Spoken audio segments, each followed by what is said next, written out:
어머님은 항상 자기 생각만 하세요. 우리 기분은 생각도 안 하고요. 나는 그런 적 없어. 평생 우석이를 위해 살았어. 그게 문제예요. 우석 씨 인생은 우석 씨 거예요. 어머님과 아니라고요. 지영의 말은 독설이었습니다. 분이는 가슴이 찢어지는 것 같았죠. 우석은 고개를 숙이고 있었습니다. 우석아, 너도 그렇게 생각하니? 분이는 떨리는 목소리로 물었습니다. 우석은 한참 동안 침묵하다 고개를 끄덕였죠. 엄마, 지영이 말이 틀린 건 아니에요. 그 순간 분이는 숨이 막혔습니다. 아들마저 자신을 버렸습니다. 분이는 눈물을 참으며 일어섰죠. 그래. 알았다. 이제 그만 가라. 하지만 지영은 일어나지 않았습니다. 오히려 더 날카롭게 말했죠. 안 돼요. 어머님이 사과하셔야 해요. 내 생일날 나한테 한 말 사과하세요. 사과? 내가 뭘 잘못했는데? 빚 갚으라고 한 거요. 그게 얼마나 무례한지 아세요? 지영의 목소리는 점점 커졌습니다. 분이는 고개를 저으며 말했죠. 나는 도와주려고 한 건데. 그게 무례한 거라면 할 말 없네. 그럼 사과 안 하실 거예요? 지영은 일어서며 물었습니다. 분이는 단호하게 대답했죠. 안 해. 내가 잘못한 게 없으니까. 그때 우석이 벌떡 일어났습니다. 얼굴은 붉게 달아올랐고 목소리는 떨렸죠. 엄마! 우석의 목소리가 거실에 울렸습니다. 분이는 놀라 아들을 바라봤습니다. 지영이한테 무릎 꿇고 사과하세요. 분이는 귀를 의심했습니다. 무릎을 꿇으라고요? 자신의 아들이 며느리한테 무릎 꿇으라고 명령하다니요. 뭐라고? 무릎 꿇고 사과하라고요. 제발 집안 좀 조용히 살면 안 돼요. 오늘도 따뜻한 이야기로 찾아뵙게 되어 반갑습니다. 이야기가 시작되기 전에 무료인 구독과 좋아요 한 번씩 눌러주세요. 정분이는 아침부터 부엌에 서 있었습니다. 76세의 나이에도 허리는 곧았고 손놀림은 여전히 능숙했죠. 명절 준비로 하루 종일 음식을 만들었습니다. 갈비찜을 끓이고 전을 부치고 나물을 무쳤습니다. 평생 이렇게 살아왔으니 익숙한 일이었죠. 우석이가 좋아하던 건데. 분이는 갈비찌개 냄비 뚜껑을 열며 혼잣말을 했습니다. 김이 모락모락 피어올랐죠. 간을 맞추기 위해 국물을 떠서 맛을 봤습니다. 조금 짜긴 했지만 원래 분이는 음식간을 세게 하는 편이었습니다. 옛날 사람들은 다 그랬죠. 된장찌개도 짜게, 김치도 짜게, 그렇게 먹으며 살았으니까요. 부엌 창문 너머로 해가 기울어가고 있었습니다. 분이는 앞치마에 묻은 밀가루를 털어내며 시계를 봤죠. 오후 5시. 아들과 며느리가 곧 도착할 시간이었습니다. 분이는 마지막으로 상을 점검했습니다. 갈비찜, 동그랑땡, 시금치나물, 도라지 무침, 그리고 김치찌개까지 정성껏 준비한 상이었죠. 이 정도면 괜찮겠지. 분이는 만족스러운 표정으로 고개를 끄덕였습니다. 하지만 마음 한편에는 불안감이 자리 잡고 있었죠. 며느리 윤지영이 또 뭐라고 할지 몰랐으니까요. 지영은 늘 음식에 불만이었습니다. 너무 짜다, 기름지다, 건강에 안 좋다. 매번 그런 말들이었죠. 저녁 6시 현관문이 열리는 소리가 들렸습니다. 아들 강우석과 며느리 윤지영이 들어왔죠. 분이는 앞치마를 벗으며 반갑게 맞이했습니다. 어서 와라. 배고프지? 어머니가 내가 좋아하는 것 다 해놨다. 우석은 어색하게 웃었습니다. 지영은 인사도 제대로 하지 않고 거실로 들어갔죠. 분이는 그 모습을 보며 가슴 한쪽이 답답했지만 내색하지 않았습니다. 며느리와의 관계가 좋지 않다는 건 이미 알고 있었으니까요. 하지만 오늘만큼은 좋은 시간을 보내고 싶었습니다. 손 씻고 앉아라. 금방 차릴게. 분이는 부지런히 음식을 상에 올렸습니다. 우석은 넥타이를 풀며 식탁에 앉았고 지영은 휴대전화를 보며 무심하게 자리에 앉았죠. 분이는 마지막으로 밥그릇을 놓으며 미소 지었습니다. 자, 이제 먹자. 하지만 지영은 젓가락을 들기도 전에 인상을 찌푸렸습니다.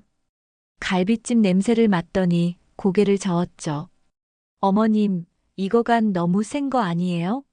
요즘은 이렇게 짜게 안 먹어요. 건강에도 안 좋고요. 지영의 목소리엔 짜증이 가득했습니다. 분이는 잠시 멈칫했죠. 평생 이렇게 해왔는데 며느리는 매번 불만이었습니다. 건강에 안 좋다느니, 요즘 트렌드가 아니라느니 늘 그런 식이었죠. 분이는 억지로 웃으며 말했습니다. 그래도 시어머니가 해준 음식인데 한술은 뜨는 게 예의지. 옛날엔 다 이렇게 먹었어. 분이의 목소리엔 서운함이 묻어났습니다. 하지만 지영은 젓가락을 내려놓으며 한숨을 쉬었죠. 예의요? 전 건강 생각해서 하는 말인데요. 요즘 누가 이렇게 먹어요? 우석은 그 광경을 보며 난처한 표정을 지었습니다. 어머니와 아내 사이에서 늘 이런 식이었죠. 분이는 아들이 자신 편을 들어주길 바랐지만 우석은 깊게 한숨을 내쉬며 말했습니다. 엄마, 요즘 세대랑 다르니까 그냥 넘어가요. 지영이 말도 틀린 건 아니잖아요. 건강 생각하면 싱겁게 먹는 게 맞아요. 그 순간 분이의 손이 멈췄습니다. 아들의 말이 가슴에 박혔죠. 자신이 평생 희생하며 키운 아들이 며느리 편을 들고 있었습니다. 분이는 억지로 웃음을 지으며 고개를 끄덕였습니다. 그래, 알았다. 다음엔 싱겁게 할게. 하지만 그 웃음은 진심이 아니었습니다. 분이의 가슴 속엔 서운함이 쌓여갔죠. 식사는 계속됐지만 분이는 밥맛이 없었습니다. 지영은 여전히 불만스러운 표정으로 음식을 건드렸고 우석은 말없이 밥만 먹었죠. 분이는 젓가락을 놓고 물을 한 모금 마셨습니다. 우석아, 요즘 회사는 어떠니? 일은 괜찮고? 분이는 분위기를 바꾸려 애썼습니다. 하지만 우석은 대충 대답했죠. 그냥 그래요. 바쁘고 힘들어요. 지영이는 요즘 어때? 저도 바빠요. 할 일 많아요. 지영의 대답은 더 짧았습니다. 분이는 더 이상 말을 잇지 못했죠. 식탁 위의 침묵은 무겁게 흘렀습니다. 시계 초침 소리만 똑딱똑딱 울렸죠. 분이는 숟가락을 들었지만 밥이 목으로 넘어가지 않았습니다. 저녁 식사가 끝나고 우석과 지영은 곧바로 거실로 갔습니다. 분이는 혼자 설거지를 했죠. 찬물에 손을 담그며 분이는 문득 외로움을 느꼈습니다. 평생 이 집을 지키며 살았는데 이제는 자신이 이 집에서 남처럼 느껴졌죠. 내가 뭘 잘못한 걸까? 분이는 혼잣말을 중얼거렸습니다. 설거지를 마치고 부엌불을 끄며 분이는 거실 쪽을 바라봤습니다. 우석과 지영은 소파에 앉아 텔레비전을 보고 있었죠. 분이는 그 모습을 보며 가슴이 먹먹했습니다. 자신은 이제 이 집에서 투명인간 같았습니다. 그날 밤 분이는 잠들지 못했습니다. 침대에 누워 천장을 바라보며 오늘 있었던 일들을 떠올렸죠. 며느리의 차가운 말투, 아들의 무심한 태도, 그리고 자신이 느꼈던 소외감. 모든 게 가슴을 짓눌렀습니다. 내가 이 집을 위해 얼마나 희생했는데. 분이는 눈물을 흘렸습니다. 40년 전 남편이 세상을 떠난 뒤 혼자 아들을 키우며 이 집을 지켰죠. 공장 식당에서 일하며 아들의 학비를 벌었고 밤낮 없이 일했습니다. 손이 갈라지고 허리가 휘어지도록 일했죠. 그 모든 게 아들을 위해서였습니다. 우석이 대학에 갈 수 있었던 것도 결혼할 수 있었던 것도 다 분이의 희생 덕분이었습니다. 하지만 이젠 아들도 며느리도 분이를 귀찮은 존재로 여기는 것만 같았습니다. 분이는 이불을 꼭 끌어안으며 조용히 흐느꼈습니다. 어둠 속에서 분이의 외로움은 점점 깊어져만 갔죠. 창밖에선 바람이 불었고 나뭇가지가 흔들렸습니다. 분이는 눈을 감았지만 잠은 오지 않았습니다. 며칠이 지나고 며느리 윤지영의 생일이 다가왔습니다. 우석은 어머니에게 전화를 걸어 함께 식사하자고 했죠. 분이는 반가운 마음에 흔쾌히 승낙했습니다. 아들과 며느리와 함께 시간을 보낼 수 있다는 게 기뻤으니까요. 그래, 어디로 가면 되니? 시내 한식당으로 오세요. 주소 문자 보낼게요. 분이는 전화를 끊고 옷장을 열었습니다. 오랜만에 외출이라 설렜죠. 깔끔한 옷을 골라 입고 머리도 단정하게 빗었습니다. 거울을 보며 미소 지었지만 주름진 얼굴이 눈에 들어왔습니다. 세월은 어쩔 수 없었죠. 분이는 서랍을 열고 봉투 하나를 꺼냈습니다. 그 안엔 50만 원이 들어 있었죠. 며느리 생일 선물로 준비한 돈이었습니다. 사실 분이는 지영이 빚이 많다는 걸 알고 있었습니다. 우석이 술 취해서 얘기한 적이 있었죠. 카드값이며 대출이며 부부가 감당하기 힘든 수준이라고요. 이거라도 보태면 도움이 되겠지. 분이는 봉투를 가방에 넣으며 중얼거렸습니다. 자신의 연금에서 아껴 모은 돈이었죠. 며느리가 좋아할 거라 생각하니 기분이 좋았습니다. 분이는 외투를 입고 집을 나섰습니다. 식당은 시내 중심가에 있었습니다. 분이는 버스를 타고 30분을 달려 도착했죠. 식당 앞에서 우석과 지영이 기다리고 있었습니다. 분이는 손을 흔들며 다가갔습니다. 어머님, 늦으셨네요. 지영의 목소리는 여전히 차가웠습니다. 분이는 어색하게 웃으며 고개를 숙였죠. 미안하다. 버스가 좀 막혀서. 세 사람은 식당 안으로 들어갔습니다. 예약된 자리에 앉았고 우석이 메뉴판을 넘기며 주문을 받았죠. 분이는 주변을 둘러봤습니다. 깔끔한 인테리어에 조명도 은은했습니다. 고급스러운 분위기였죠. 음식이 나왔습니다. 한정식 코스였죠. 분이는 조심스럽게 젓가락을 들었습니다. 음식은 정갈했고 맛도 좋았습니다. 하지만 분위기는 여전히 어색했죠.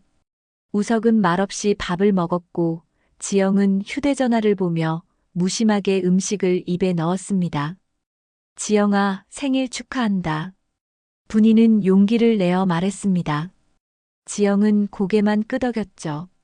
분이는 가방에서 봉투를 꺼냈습니다. 손이 떨렸지만 분이는 미소 지으며 봉투를 내밀었습니다.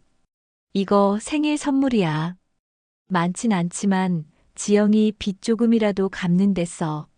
순간 식탁 위의 공기가 얼어붙었습니다. 지영은 봉투를 보더니 냉소를 띄었죠. 우석도 당황한 표정으로 어머니를 바라봤습니다. 분이는 무슨 잘못을 한 건지 몰라 어리둥절했습니다. 됐어요. 지영의 목소리는 차갑게 식어 있었습니다. 분이는 봉투를 든 손을 멈추며 지영을 바라봤죠. 왜? 도움이 될 텐데. 그 돈으로 본인 간병비나 준비하세요. 나중에 요양원 가시게 될 텐데 그때 쓰시라고요. 지영의 말은 칼날처럼 날카로웠습니다. 분이는 손에 든 봉투를 내려다봤죠. 50만 원. 자신이 한 달 동안 아껴 모은 돈이었습니다. 그 돈을 며느리는 거절했고 심지어 요양원 얘기까지 꺼냈습니다. 분이의 손이 떨렸습니다. 가슴이 먹먹했고 눈앞이 흐려졌죠. 분이는 봉투를 다시 가방에 넣으며 고개를 숙였습니다. 숟가락을 들려던 손에서 힘이 빠졌고 숟가락이 바닥에 떨어졌습니다. 쨍그랑 소리가 식당 안에 울렸죠. 그때 우석이 냉정하게 말했습니다. 지영 말이 틀린 것도 아니에요. 이제는 좀 내려놓으세요, 엄마. 우리한테 신경 쓰지 마시고 엄마 인생 사세요. 그 한마디가 분이의 가슴을 베었습니다. 내려놓으라고요? 평생 아들을 위해 살아온 분이에게 이제 그만 신경 끄라는 말이었습니다. 분이는 숟가락을 꽉 쥐며 입술을 깨물었습니다. 그래, 알았다. 분이는 간신히 목소리를 짜냈습니다. 더 이상 음식이 목으로 넘어가지 않았죠. 분이는 물을 한 모금 마시며 눈물을 삼켰습니다. 식사는 계속됐지만 분이의 마음은 이미 무너지고 있었습니다. 식사가 끝나고 세 사람은 식당을 나섰습니다. 우석은 계산을 하고 지영은 먼저 차로 향했죠. 분이는 뒤따라 걸으며 가슴을 쓸어내렸습니다. 오늘 있었던 일이 꿈만 같았습니다. 엄마, 집까지 데워드릴까요? 아니, 괜찮다. 버스 타고 갈게. 분이는 손을 흔들며 거절했습니다. 아들과 며느리와 함께 있고 싶지 않았죠. 분이는 버스 정류장으로 향했습니다. 혼자 서서 버스를 기다리며 분이는 하늘을 올려다봤습니다.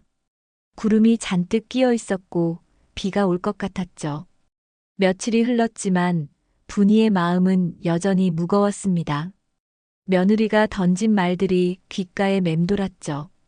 요양원, 간병비, 내려놓으라는 말. 그 모든 게 분이를 짓눌렀습니다. 분이는 집안을 쓸고 닦으며 생각을 정리하려 했지만 마음은 복잡하기만 했습니다. 오후 2시쯤 현관벨이 울렸습니다. 분이는 앞치마를 벗으며 문을 열었죠. 우석과 지영이 서 있었습니다. 예고 없이 찾아온 방문에 분이는 당황했습니다. 무슨 일이니? 왜 갑자기? 들어가도 돼요? 우석은 무표정한 얼굴로 물었습니다. 분이는 고개를 끄덕이며 문을 열어줬죠. 두 사람은 거실로 들어와 소파에 앉았습니다. 분이는 불안한 마음에 물을 따라왔습니다. 뭐 마실래? 됐어요. 지영은 차갑게 대답했습니다. 분이는 물잔을 탁자에 놓으며 맞은편에 앉았죠.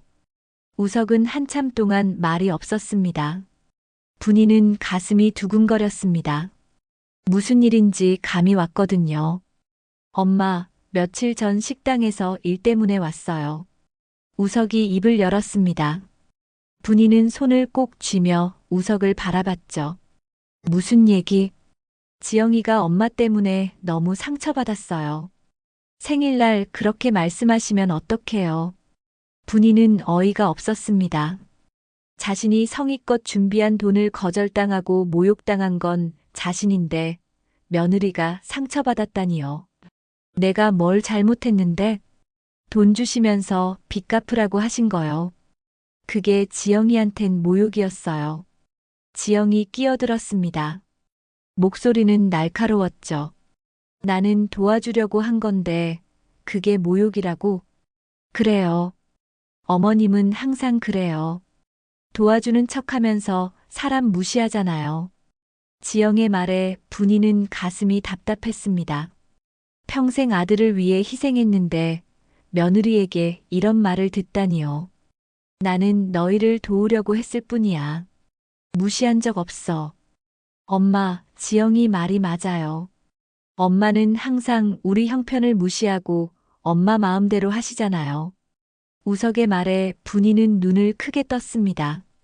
아들마저 며느리 편을 드는 게 믿기지 않았죠. 나는 너희를 위해서가 아니에요. 지영이 소리쳤습니다. 분이는 깜짝 놀라 뒤로 물러섰죠. 어머님은 항상 자기 생각만 하세요. 우리 기분은 생각도 안 하고요. 나는 그런 적 없어. 평생 우석이를 위해 살았어. 그게 문제예요. 우석 씨 인생은 우석 씨 거예요. 어머님 거 아니라고요. 지영의 말은 독설이었습니다. 분이는 가슴이 찢어지는 것 같았죠. 우석은 고개를 숙이고 있었습니다. 우석아, 너도 그렇게 생각하니? 분이는 떨리는 목소리로 물었습니다. 우석은 한참 동안 침묵하다 고개를 끄덕였죠. 엄마, 지영이 말이 틀린 건 아니에요. 그 순간 분이는 숨이 막혔습니다. 아들마저 자신을 버렸습니다. 분이는 눈물을 참으며 일어섰죠. 그래, 알았다. 이제 그만 가라. 하지만 지영은 일어나지 않았습니다. 오히려 더 날카롭게 말했죠. 안 돼요. 어머님이 사과하셔야 해요. 내 생일날 나한테 한 말 사과하세요. 사과? 내가 뭘 잘못했는데? 빚 갚으라고 한 거요. 그게 얼마나 무례한지 아세요? 지영의 목소리는 점점 커졌습니다. 분이는 고개를 저으며 말했죠. 나는 도와주려고 한 건데 그게 무례한 거라면 할 말 없네. 그럼 사과 안 하실 거예요? 지영은 일어서며 물었습니다. 분이는 단호하게 대답했죠. 안 해.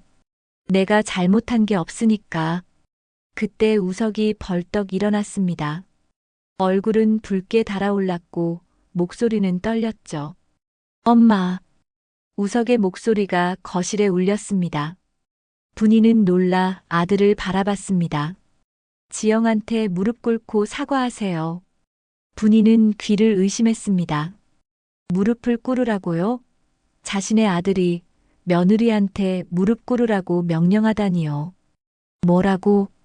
무릎 꿇고 사과하라고요. 제발 집안 좀 조용히 살면 안 돼요? 우석의 목소리는 거칠었습니다. 분이는 그대로 얼어붙었죠. 평생 자신이 희생해 세운 집에서 자신의 아들에게 무릎을 꿇으라 명령받은 순간이었습니다. 너, 지금 나한테 무릎 꿇으라고 했니? 분이의 목소리는 떨렸습니다. 우석은 고개를 돌리며 말했죠. 네, 그래야 이 집이 조용해질 거 아니에요. 분이는 아들을 바라보며 눈물을 흘렸습니다. 하지만 무릎은 꿇지 않았죠. 분이는 고개를 저으며 말했습니다. 안 해. 절대 안 해. 지영이 비웃듯 말했습니다. 봐요, 어머님은 이래요. 자기 자존심이 제일 중요한 거예요. 자존심이 아니야. 존엄이야. 분이는 단호하게 말했습니다. 우석은 한숨을 쉬며 지영을 바라봤죠. 그럼 됐어요. 우리 가요. 두 사람은 일어나 현관으로 향했습니다. 문 앞에서 지영이 돌아보며 말했죠. 어머님 후회하실 거예요. 분이는 대답하지 않았습니다. 문이 닫히는 소리가 들렸고 집안은 다시 고요해졌습니다. 분이는 그 자리에 주저앉아 눈물을 흘렸습니다. 무릎을 꿇으라는 아들의 말이 귓가에 맴돌았죠. 평생 희생하며 키운 아들이 며느리 편을 들어 어머니에게 무릎을 꿇으라 했습니다. 내가 뭘 잘못한 걸까? 분이는 중얼거렸습니다. 하지만 답은 없었죠. 분이는 바닥에 앉아 한참을 울었습니다. 그날 밤 분이는 서류함을 열었습니다. 그 안엔 집 등기부등본이 들어있었죠. 분이는 서류를 꺼내 손으로 쓰다듬었습니다. 이 집만은 지켜야 해. 분이는 중얼거렸습니다. 손끝이 떨렸지만 마음은 확고했죠. 분이는 서류를 가슴에 안으며 눈을 감았습니다. 창밖으로 달빛이 비쳤고 집안은 어둠에 잠겼습니다.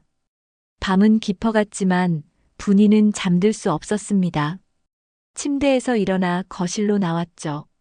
달빛이 창문 너머로 스며들었고 집안은 고요했습니다. 분이는 소파에 앉아 주변을 둘러봤습니다. 낡은 장롱, 오래된 액자, 벽에 걸린 시계. 모든 게 추억으로 가득했죠. 분이는 천천히 일어나 방을 하나씩 돌아다녔습니다. 작은 방은 예전 우석의 방이었죠. 분이는 문을 열고 안을 들여다봤습니다. 지금은 창고처럼 쓰이고 있었지만 예전엔 아들의 웃음소리로 가득했던 곳이었습니다. 우석이가 여기서 공부했었지. 분이는 책상을 쓰다듬으며 중얼거렸습니다. 손끝에 먼지가 묻었죠. 분이는 창문을 열었습니다. 찬바람이 들어왔고 분이는 눈을 감았습니다. 40년 전 일들이 떠올랐죠. 남편 강철수가 세상을 떠난 건 우석이 8살 때였습니다. 갑작스러운 병이었죠.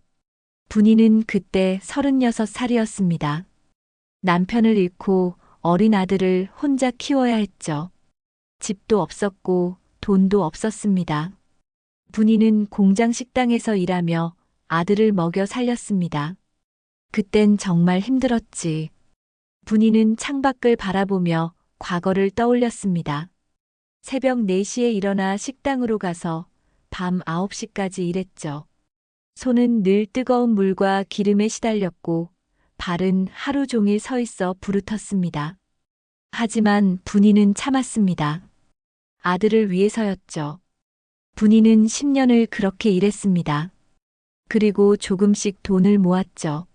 아들의 학비를 내고 생활비를 쓰고 남은 돈은 저축했습니다. 20년이 지나자 분이는 작은 집 한 채를 살 수 있었습니다. 바로 이 집이었죠. 이 집을 샀을 때가 기억나. 분이는 미소 지었습니다. 등기부등본을 받아들었을 때의 그 기쁨. 처음으로 자신의 이름으로 된 집을 가진 순간이었죠. 분이는 그날 밤 울었습니다. 기쁨의 눈물이었습니다. 분이는 거실로 돌아와 벽에 걸린 액자를 내려다봤습니다. 우석의 대학 졸업사진이었죠. 분이는 액자를 쓰다듬으며 눈물을 흘렸습니다. 내가 대학에 갈 수 있었던 것도 다 내가 이 집을 지켰기 때문이야. 분이는 중얼거렸습니다. 우석이 대학에 다닐 때 분이는 여전히 공장 식당에서 일했습니다. 학비가 비쌌지만 분이는 포기하지 않았죠. 밤에는 청소 일도 했습니다. 2가지 일을 하며 아들의 학비를 벌었습니다. 그땐 잠도 제대로 못 잤지. 분이는 한숨을 쉬었습니다. 하루에 서너 시간밖에 자지 못했죠. 몸은 피곤했지만 마음은 기뻤습니다. 아들이 좋은 대학에 다니고 있다는 게 자랑스러웠으니까요. 분이는 소파에 앉아 고개를 숙였습니다. 그 모든 희생이 지금은 아무 의미가 없어 보였습니다. 아들은 어머니를 귀찮아했고 며느리는 집을 빼앗으려 했죠. 분이는 가슴이 답답했습니다. 내가 뭘 잘못한 걸까? 분이는 눈물을 닦으며 일어났습니다. 부엌으로 가서 물을 한 잔 마셨죠. 찬물이 목구멍을 타고 내려갔지만 가슴속 답답함은 사라지지 않았습니다. 분이는 서류함을 다시 열었습니다. 등기부등본을 꺼내 펼쳤죠. 자신의 이름이 적힌 그 서류를 보며 분이는 다짐했습니다.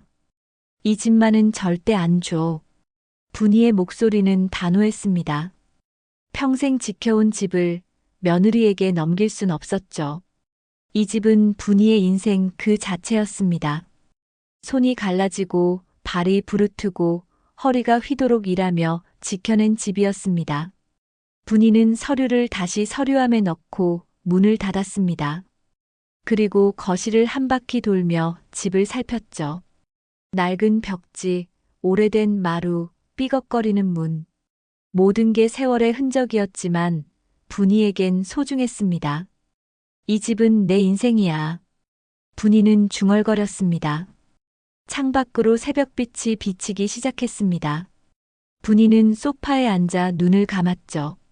피곤했지만 잠은 오지 않았습니다. 며칠 후 우석에게서 전화가 왔습니다. 분이는 전화를 받았죠. 엄마, 등기 이전 서류 준비했어요. 내일 집에 갈 테니까 사인해 주세요. 우석의 목소리는 차가웠습니다. 분이는 손을 떨며 전화를 끊었죠. 마음속엔 분노가 끓어올랐습니다. 절대 안 돼. 분이는 중얼거렸습니다. 하지만 어떻게 막을지 방법이 없었죠. 우석은 이미 마음을 굳힌 것 같았고 지영은 집을 자기 것으로 여기고 있었습니다. 분이는 서류함을 열고 등기부등본을 꺼냈습니다. 손끝이 떨렸죠. 그리고 천천히 서류를 응시했습니다. 평생 지켜온 이 집을 어떻게든 지켜내야 했습니다. 그날 밤 분이는 결심을 굳혔습니다. 이 집을 며느리에게 넘기느니 차라리 아무도 가지지 못하게 하겠다고요. 분이의 눈빛엔 결기가 서려 있었습니다. 내 존엄은 지킬 거야. 분이는 중얼거렸습니다. 창밖으론 별이 빛나고 있었고 분이는 그 별을 바라보며 눈물을 흘렸습니다. 다음 날 저녁, 우석과 지영이 집을 찾아왔습니다. 분이는 현관문을 열며 두 사람을 맞이했죠.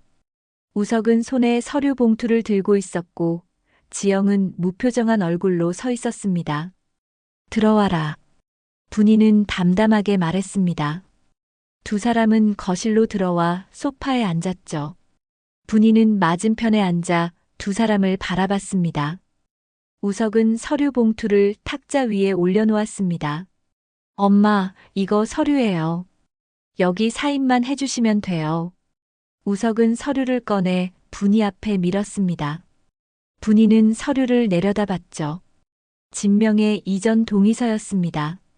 분이의 이름 옆엔 서명란이 비어 있었고 지영의 이름이 적혀 있었습니다. 이걸 사인하면 이 집은 지영이 명의가 되는 거야? 네, 그렇게 되면 담보대출을 받아서 빚을 정리할 수 있어요. 우석의 목소리는 단호했습니다. 분이는 서류를 집어들었죠. 손이 떨렸습니다. 평생 지켜온 집을 이 서류 한 장으로 넘겨야 한다는 게 믿기지 않았습니다. 이 집은 내가 40년 동안 지켜온 집이야. 분이는 떨리는 목소리로 말했습니다. 하지만 지영이 차갑게 대꾸했죠. 그래서요? 지금은 우리가 필요한 거예요. 어머님 혼자 사시는데 이렇게 큰 집이 뭐가 필요해요? 이 집은 그냥 집이 아니야. 내 인생이란 말이다. 분이는 목소리를 높였습니다. 하지만 지영은 비웃듯 말했죠. 인생이요? 그 인생 때문에 우리 가족이 파산하는 건 괜찮으세요? 분이는 할 말을 잃었습니다. 우석은 한숨을 쉬며 말했죠. 엄마, 제발 좀 이해해 주세요. 이게 우리 모두를 위한 길이에요. 분이는 서류를 내려놓았습니다. 눈물이 흘렀지만 참았죠. 분이는 천천히 일어났습니다. 잠깐만 기다려. 분이는 방으로 들어가 서류함을 열었습니다. 그 안엔 집 등기부등본이 들어 있었죠. 분이는 서류를 꺼내 손에 꼭 쥐었습니다. 그리고 주방으로 갔습니다. 주방 서랍을 열고 분이는 라이터를 꺼냈습니다. 손이 떨렸지만 마음은 확고했죠. 분이는 거실로 돌아왔습니다. 우석과 지영은 분이를 바라봤습니다. 엄마, 뭐 하세요? 우석이 물었습니다. 분이는 대답하지 않고 등기부등본을 탁자 위에 올려놓았죠. 그리고 라이터를 켰습니다. 이 집, 내가 욕심내던 그 집이다. 근데 이제 아무도 가지지 못할 거야. 분이는 차분하게 말했습니다. 그리고 등기부등본에 불을 붙였죠. 종이가 타기 시작했고 불길이 번져나갔습니다. 우석과 지영은 깜짝 놀라 일어났습니다. 엄마, 뭐 하는 거예요? 우석이 소리치며 불을 끄려 했습니다. 하지만 분이는 서류를 놓지 않았죠. 불길은 점점 커졌고 연기가 피어올랐습니다. 지영은 비명을 지르며 뒤로 물러섰습니다. 미쳤어요? 지금 뭐 하는 거예요? 지영이 소리쳤습니다. 하지만 분이는 냉정했죠. 분이는 타들어가는 서류를 바닥에 내려놓았습니다. 우석은 급히 물을 가져와 불을 껐지만 서류는 이미 재가 되어 있었습니다. 엄마, 정신 차려요. 이게 무슨 짓이에요? 우석은 분이의 어깨를 잡으며 소리쳤습니다. 하지만 분이는 침착했습니다. 분이는 우석의 손을 뿌리치며 말했죠. 이건 내 인생이야. 내 집은 불에 태워도 내 존엄은 안 뺏겨. 분이의 목소리는 단호했습니다. 우석은 멍하니 재가 된 서류를 바라봤죠. 지영은 얼굴이 새하얗게 질린 채 소파에 주저앉았습니다. 이제 등기부등본이 없으니 명예 이전도 못할 거야. 담보대출도 못 받을 거고. 분이는 차갑게 말했습니다. 우석은 고개를 떨구었고 지영은 입술을 깨물었죠. 분이는 재를 쓸어 담으며 말했습니다. 이 집은 내가 평생 지켜온 집이야. 내가 빚 때문에 힘들다는 건 알아. 하지만 그렇다고 내 인생까지 빼앗을 순 없어. 우석은 아무 말도 하지 못했습니다. 지영은 분노에 찬 눈빛으로 분이를 노려봤죠. 분이는 그 시선을 피하지 않았습니다. 엄마, 이러면 우리 어떡해요? 빚은 어떻게 갚아요? 우석이 떨리는 목소리로 물었습니다. 분이는 한숨을 쉬며 대답했죠. 그건 내가 알아서 해야지. 나한테 의지하지 말고. 지영이 벌떡 일어나며 소리쳤습니다. 정말 너무하시네요. 아들이 힘들다는데 어머니가 이럴 수 있어요? 내가 너무한 게 아니야. 너희가 너무한 거지. 내 집을 빼앗으려 한 건 너희야. 분이는 맞서 말했습니다. 지영은 입을 다물었고 우석은 고개를 숙였죠. 침묵이 흘렀습니다. 분이는 재를 쓰레기통에 버리고 손을 씻었습니다. 이제 돌아가라. 나 혼자 있고 싶다. 분이는 등을 돌리며 말했습니다. 우석과 지영은 아무 말 없이 일어났죠. 두 사람은 현관으로 향했고 문을 열고 나갔습니다. 문이 닫히는 소리가 들렸고 집안은 다시 고요해졌습니다. 분이는 소파에 앉아 바닥에 남은 재를 바라봤습니다. 가슴은 두근거렸지만 후회는 없었죠. 분이는 자신의 존엄을 지켰습니다. 집을 빼앗기느니 차라리 아무도 가지지 못하게 한 것이었습니다. 이제 끝났어. 분이는 중얼거렸습니다. 눈물이 흘렀지만 분이는 닦지 않았죠. 그저 창밖을 바라보며 깊은 한숨을 쉬었습니다. 밤은 깊어갔고 별들이 하늘에 떠올랐습니다. 분이는 그 별을 바라보며 조용히 눈을 감았습니다. 이게 내가 선택한 길이야. 분이는 스스로에게 다짐했습니다. 평생 지켜온 집의 서류를 불태웠지만 분이의 마음은 오히려 평온해졌습니다. 더 이상 빼앗길 것도 두려울 것도 없었으니까요. 다음 날 아침 현관벨이 요란하게 울렸습니다. 분이는 부엌에서 차를 마시고 있었죠. 벨소리는 계속됐고 분이는 한숨을 쉬며 일어났습니다. 문을 열자 경찰관 2명이 서 있었습니다. 정분희 씨 맞으신가요? 네, 그런데요. 분이는 당황하며 대답했습니다. 경찰관은 수첩을 꺼내며 말했죠. 어젯밤 화재 신고가 접수됐습니다. 조사 좀 하겠습니다. 화재요? 그냥 서류 좀 태운 건데요. 분이는 어리둥절했습니다. 경찰관은 집 안을 둘러보며 질문을 이어갔죠. 거실 바닥엔 여전히 제 흔적이 남아 있었습니다. 경찰관은 사진을 찍고 메모를 했습니다. 일부러 태우신 건가요? 네, 제 서류니까 제가 태웠어요. 분이는 담담하게 대답했습니다. 경찰관은 고개를 끄덕이며 몇 가지 질문을 더했죠. 분이는 솔직하게 대답했습니다. 조사는 30분 정도 이어졌고 경찰관들은 인사를 하고 떠났습니다. 분이는 문을 닫고 한숨을 쉬었습니다. 며느리가 신고한 게 분명했죠. 분이는 소파에 앉아 창밖을 바라봤습니다. 하늘은 흐렸고 비가 올 것 같았습니다. 오후 2시쯤 또 현관벨이 울렸습니다. 이번엔 보험회사 직원이었죠. 분이는 문을 열어주고 거실로 안내했습니다. 화재보험 건으로 왔습니다. 어제 서류를 태우셨다고요? 네, 제 서류였어요. 집에 화재보험이 가입되어 있는데 혹시 보험금을 청구하실 건가요? 분이는 고개를 저었습니다. 아니요, 청구 안 할 거예요. 그리고 화재보험도 해지하겠어요. 보험 직원은 놀란 표정을 지었습니다. 분이는 서류함에서 보험증권을 꺼내 직원에게 건넸죠. 지금 해지하면 환급금이 얼마 안 나오는데요. 상관없어요. 어차피 필요 없으니까. 분이는 단호하게 말했습니다. 보험 직원은 난처한 표정으로 서류를 작성했죠. 분이는 해지 서류에 서명을 했고 직원은 인사를 하고 떠났습니다. 분이는 다시 혼자 남았습니다. 집안은 조용했고 시계 소리만 똑딱똑딱 울렸죠. 분이는 주방으로 가서 물을 한 잔 마셨습니다.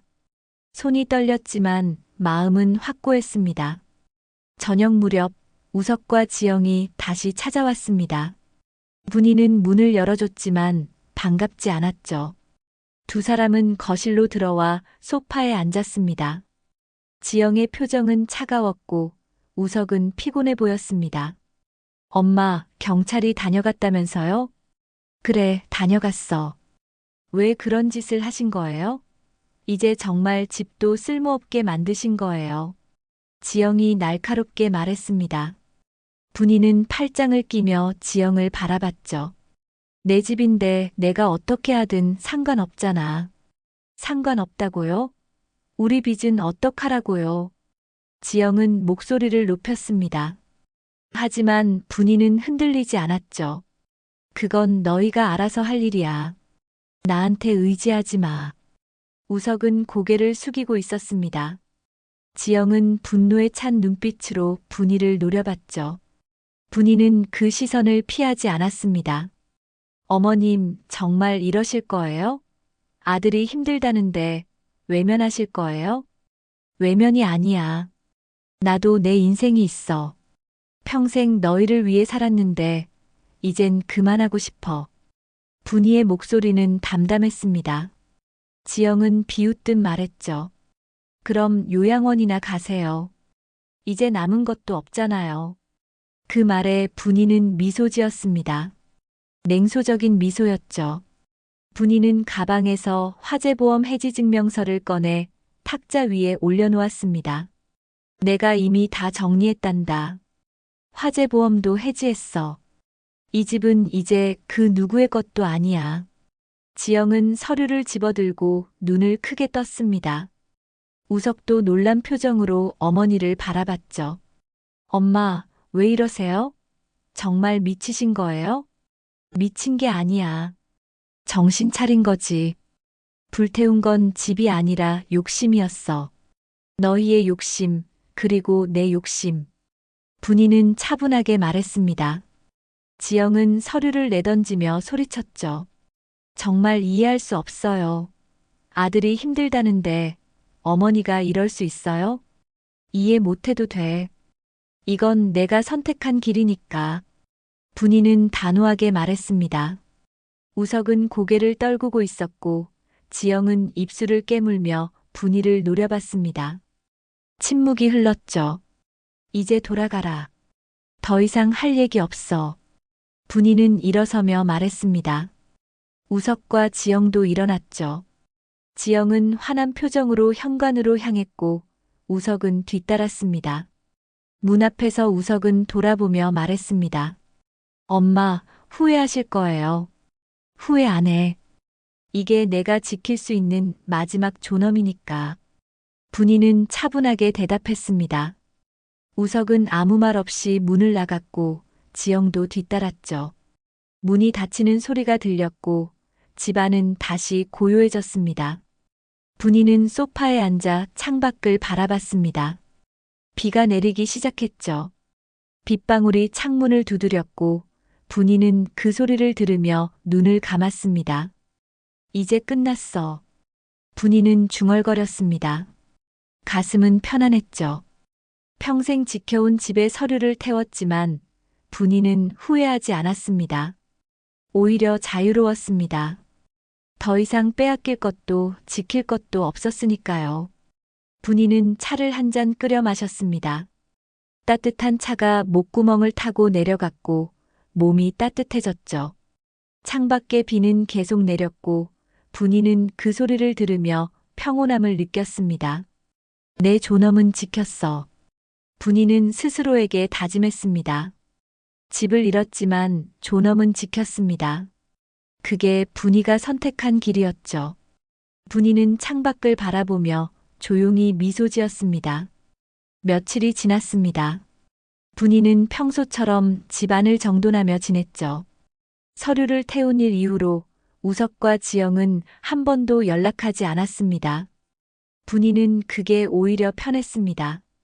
더 이상 눈치 보지 않아도 됐으니까요. 밤 10시쯤 현관문이 열리는 소리가 들렸습니다. 분이는 놀라 거실로 나왔죠. 우석이 비틀거리며 들어오고 있었습니다. 술 냄새가 진동했습니다. 우석아? 분이는 다가가 아들을 부축했습니다. 우석은 눈이 충혈되어 있었고 얼굴은 창백했죠. 분이는 우석을 소파에 앉혔습니다. 무슨 일이니? 왜 이렇게 술을 마셨어? 우석은 대답하지 않고 고개를 떨구었습니다. 분이는 부엌으로 가서 물을 한 잔 가져왔죠. 우석은 물을 받아 마셨지만 손이 떨렸습니다. 엄마. 우석이 떨리는 목소리로 말했습니다. 분이는 우석의 손을 잡았죠. 왜 그래? 무슨 일 있어? 엄마, 미안해요. 우석의 목소리는 흐느끼듯 떨렸습니다. 분이는 가슴이 먹먹해졌죠. 우석은 고개를 들어 어머니를 바라봤습니다. 눈에 눈물이 가득했습니다. 내가 미쳤어요. 지영이 빚이 많다고 그걸 갚겠다고 엄마한테 그런 짓을 했어요. 우석은 눈물을 흘리며 말했습니다. 분이는 우석의 등을 쓰다듬었죠. 알아, 내가 힘들었던 거. 힘든 게 문제가 아니에요. 엄마를 그렇게 대한 건 용서받을 수 없는 일이에요. 우석은 고개를 숙이며 흐느꼈습니다. 분이는 눈물을 참으며 우석을 안아주었죠. 괜찮아, 다 지나간 일이야. 괜찮지 않아요. 엄마가 평생 지켜온 집을 내가 빼앗으려 했잖아요. 엄마가 얼마나 힘들게 그 집을 지켰는데. 우석은 목이 메어 말을 잇지 못했습니다. 분이는 우석의 머리를 쓰다듬었죠. 우석의 머리카락은 예전처럼 부드러웠습니다. 어렸을 때 우석을 안아주던 기억이 떠올랐습니다. 엄마, 나 정말 미안해요. 용서해 주세요. 우석은 무릎을 꿇으며 말했습니다. 분이는 놀라 우석을 일으켜 세우려 했죠. 이러지 마, 일어나. 안 돼요. 내가 엄마한테 무릎 꿇으라고 했잖아요. 이제 내가 무릎 꿇을 차례예요. 우석은 무릎을 꿇은 채 어머니를 올려다봤습니다. 눈물이 뺨을 타고 흘렀죠. 분이도 눈물을 참을 수 없었습니다. 우석아, 일어나. 제발. 분이는 우석을 일으켜 세웠습니다. 우석은 어머니의 품에 안겨 흐느꼈죠. 분이도 눈물을 흘렸습니다. 두 사람은 한참 동안 그렇게 서 있었습니다. 엄마, 내가 돈 때문에 어머니를 버렸어요. 그게 얼마나 잘못된 일인지 이제야 알았어요. 우석은 어머니의 품에서 말했습니다. 분이는 우석의 등을 두드려 주었죠. 알았으면 됐어. 이제 그만 울어. 엄마가 서류 태운 걸 보고 나 정신이 번쩍 들었어요. 엄마가 얼마나 절박했으면 그랬을까. 그 생각하니까 가슴이 찢어지는 것 같았어요. 우석은 몸을 떨며 말했습니다. 분이는 우석을 소파에 앉히고 옆에 앉았죠. 내가 용서를 빌러온 건 다행이야. 그래도 넌 내 아들이니까. 분이는 우석의 손을 잡으며 말했습니다. 우석은 고개를 숙이고 눈물을 닦았죠. 지영이는요? 지영이는 화났어요. 근데 나도 지영한테 말했어요. 엄마 집 욕심내지 말라고. 우리 빚은 우리가 갚을 거라고. 그래, 그게 맞아. 분이는 고개를 끄덕였습니다. 우석은 한숨을 쉬며 말했죠. 엄마, 나 이제 어떻게 하면 돼요? 어떻게 하면 엄마한테 용서받을 수 있어요? 용서는 이미 했어. 내가 이렇게 찾아온 것만으로도 충분해. 분이는 미소 지으며 말했습니다. 우석은 어머니를 꼭 안았죠. 분이도 아들을 안아주었습니다. 두 사람은 한참 동안 그렇게 있었습니다. 엄마, 집은 어떻게 할 거예요? 그냥 이대로 살 거야. 등기부등본은 재발급 받으면 되니까. 그럼 지영이한테 명예 이전 안 하는 거예요? 당연하지. 이 집은 내 집이야. 누구한테도 안 줘. 분이는 단호하게 말했습니다. 우석은 고개를 끄덕였죠. 맞아요. 그게 맞아요. 엄마 집은 엄마 거예요. 우석은 어머니의 손을 꼭 잡았습니다. 분이는 그 손을 느끼며 눈을 감았죠. 따뜻했습니다. 우석아, 앞으로는 엄마한테 의지하지 마. 내 인생은 내가 책임져야 해. 알아요, 엄마. 이제 그럴게요. 우석은 고개를 끄덕였습니다. 분이는 우석의 머리를 쓰다듬었죠. 그래, 잘 생각했어. 두 사람은 한참 동안 말없이 앉아 있었습니다. 창밖엔 별이 빛나고 있었고 집 안은 평온했죠. 분이는 우석의 손을 잡으며 생각했습니다. 이제야 내 집이 비로소 편해지는구나. 분이는 조용히 눈을 감았습니다. 가슴속 무거운 짐이 내려간 것 같았죠. 우석은 어머니 옆에 앉아 고개를 숙이고 있었습니다. 두 사람은 그렇게 밤을 보냈습니다. 새벽이 되자 우석은 일어나 인사를 했습니다. 엄마, 나 이제 갈게요. 다시 올게요. 그래, 조심해서 가. 분이는 우석을 배웅했습니다. 우석은 고개 숙여 인사하고 집을 나섰죠. 분이는 문을 닫고 거실로 돌아왔습니다. 창밖으로 동이 트고 있었습니다. 이제 시작이야. 분이는 중얼거렸습니다. 새로운 아침이 밝아오고 있었죠. 분이는 창문을 열고 신선한 공기를 마셨습니다. 가슴이 뻥 뚫린 것 같았습니다. 몇 달이 흘렀습니다. 분이는 등기부등본을 재발급받았고 집은 여전히 분이의 명의로 남아 있었죠. 우석은 일주일에 한 번씩 어머니를 찾아왔습니다. 예전처럼 빈손으로 오지 않았고 항상 과일이나 반찬을 가져왔죠. 엄마, 이거 먹어요. 우석은 과일 바구니를 탁자에 올려놓으며 말했습니다. 분이는 미소 지으며 고개를 끄덕였죠. 고맙다. 내가 챙겨주니까 든든하네. 제가 해야죠. 그동안 못했으니까. 우석은 어색하게 웃었습니다.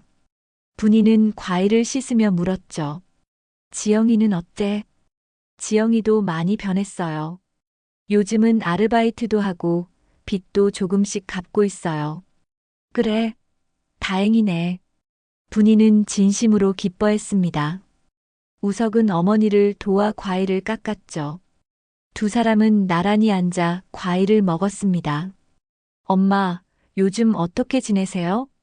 그냥 평범하게 지내지. 아침에 일어나서 집 청소하고 텔레비전도 보고. 심심하지 않으세요? 아니, 혼자 있는 게 편해. 그동안 너무 바쁘게 살았으니까. 분이는 창밖을 바라보며 말했습니다. 햇살이 따스하게 비치고 있었죠. 우석은 어머니의 옆모습을 바라봤습니다. 엄마, 그때 일 정말 미안해요. 그만해. 이미 다 지난 일이야. 분이는 손을 흔들며 말했습니다. 우석은 고개를 숙였죠. 며칠 후 분이는 집 마당에 작은 텃밭을 가꾸기 시작했습니다. 상추와 고추, 토마토를 심었죠. 흙을 만지며 분이는 평온함을 느꼈습니다. 오랜만에 무언가를 키운다는 게 기뻤습니다. 이제야 내 인생을 사는구나. 분이는 중얼거렸습니다. 햇살 아래에서 땀을 흘리며 일하는 게 행복했죠. 분이는 물을 주고 잡초를 뽑았습니다. 매일 아침 텃밭을 돌보는 게 일과가 됐습니다. 어느 날 우석이 손주를 데리고 왔습니다. 5살 된 손주 민준이었죠. 분이는 반가워하며 민준을 안아주었습니다. 할머니, 어머, 우리 민준이 많이 컸네. 분이는 민준을 무릎에 앉히며 미소 지었습니다. 민준은 할머니의 얼굴을 만지며 웃었죠. 분이는 가슴이 따뜻해졌습니다. 할머니, 여기 뭐예요? 민준은 텃밭을 가리키며 물었습니다. 분이는 민준의 손을 잡고 텃밭으로 갔죠. 여기는 할머니가 가꾸는 텃밭이야. 상추도 있고 토마토도 있어. 우와, 신기해요. 민준은 눈을 반짝이며 텃밭을 구경했습니다. 분이는 민준에게 물을 주는 법을 가르쳐 줬죠. 민준은 작은 물뿌리개로 조심스럽게 물을 뿌렸습니다. 잘하네, 우리 민준이. 분이는 민준의 머리를 쓰다듬었습니다. 우석은 그 모습을 보며 미소 지었죠. 햇살이 따스하게 비쳤고 바람이 부드럽게 불었습니다. 할머니, 이거 먹을 수 있어요? 응, 조금 더 크면 따서 먹을 수 있어. 그때 민준이랑 같이 먹자. 네. 민준은 신나서 소리쳤습니다. 분이는 민준을 안아들고 마루로 갔죠. 마루에 앉아 민준에게 말했습니다. 민준아, 할머니가 너한테 얘기해 줄 게 있어. 뭔데요? 할머니는 불을 질렀지만 다시 태어난 건 사랑이란다. 민준은 고개를 갸우뚱했습니다. 아직 어려서 이해하지 못했죠. 하지만 분이는 괜찮았습니다. 언젠가 민준이 크면 이 말의 의미를 알게 될 거라 믿었으니까요. 우석은 마루를 쓸며 고개를 숙였습니다. 분이는 우석을 바라보며 미소 지었죠. 우석은 묵묵히 마루를 쓸고 민준은 할머니 옆에서 웃고 있었습니다. 엄마, 이제 집 괜찮아요? 응, 아주 좋아. 평생 이렇게 평온했던 적이 없었어. 분이는 창밖을 바라보며 말했습니다. 하늘은 맑았고 구름이 천천히 흘러갔죠. 분이는 깊이 숨을 들이마셨습니다. 바람에 불탄 서류 조각 하나가 마당을 지나갔습니다. 분이는 그 조각을 바라보며 생각했죠. 불태운 건 집이 아니었습니다. 다시는 꺼지지 않을 존엄이었습니다. 엄마, 이제 행복하세요? 우석이 물었습니다. 분이는 고개를 끄덕이며 대답했죠. 응, 행복해. 이제야 진짜 내 인생을 사는 것 같아. 우석은 미소 지으며 어머니 옆에 앉았습니다. 민주는 두 사람 사이에 앉아 웃고 있었죠. 세 사람은 마루에 나란히 앉아 하늘을 바라봤습니다. 햇살이 마루를 비췄고 따스함이 온몸에 퍼졌습니다. 분이는 눈을 감았죠. 가슴속엔 평온함이 가득했습니다. 더 이상 두려울 것도 걱정할 것도 없었습니다. 이제 시작이야. 분이는 중얼거렸습니다. 새로운 삶이 시작되고 있었죠. 불타버린 서류는 재가 됐지만 분이의 존엄은 살아남았습니다. 그게 가장 중요한 거였습니다. 민준이 할머니의 손을 잡았습니다. 작고 따뜻한 손이었죠. 분이는 민준의 손을 꼭 쥐며 미소 지었습니다. 할머니 사랑해요. 나도 사랑해, 우리 민준이. 분이는 민준을 안아주었습니다. 우석은 그 모습을 보며 눈시울을 붉혔죠. 분이는 하늘을 올려다봤습니다. 구름 사이로 햇살이 쏟아져 내렸습니다. 불태운 건 집이 아니라 다시는 꺼지지 않을 존엄이었습니다. 분이는 그 사실을 가슴에 새기며 새로운 하루를 맞이했습니다. 평온하고 따뜻하고 행복한 하루였습니다. 오늘도 저희 채널을 찾아주신 여러분께 진심으로 감사드립니다. 이야기가 마음에 드신다면 무료인 구독과 좋아요 버튼을 눌러주시고 댓글로 여러분의 소중한 인생 이야기도 들려주세요.